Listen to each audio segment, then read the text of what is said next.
Mélangez une cuillère à soupe de bois, une pincée de métal, 15 centilitres de granit et saupoudrez le tout de résine de quartz.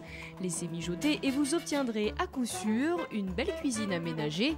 C'est en effet avec cette recette que Philippe Fèvre a donné naissance à son entreprise en 1980.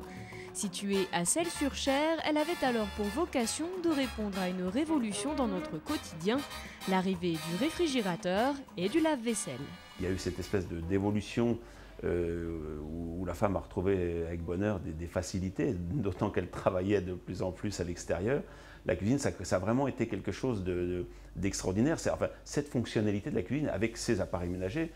Donc mon but, c'était effectivement de rendre tout ça pratique et joli, en tous les cas, d'avoir l'idée de créer quelque chose de joli. Parce que c'est important que ce soit joli une cuisine. À partir de là, Philippe Fèvre imagine et conçoit ses cuisines avec un architecte d'intérieur. Les différents matériaux prennent ensuite forme en fonction des budgets et des tendances. Et en ce moment, il s'agit d'abattre les cloisons et de placer la cuisine au centre de l'habitation.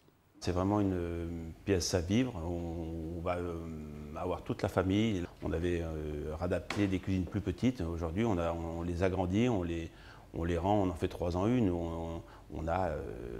Le salon devient presque qu'un petit boudoir ou un coin cheminée. Et on vit vraiment dans cette grande pièce où il y a la salle à manger, la cuisine et le confort d'un petit salon, quoi. Ainsi, au gré des idées de son créateur, la petite ébénisterie a grandi et a déjà donné naissance à près de 100 modèles de cuisine aménagée. Un produit qui chaque jour s'habille de nouvelles formes.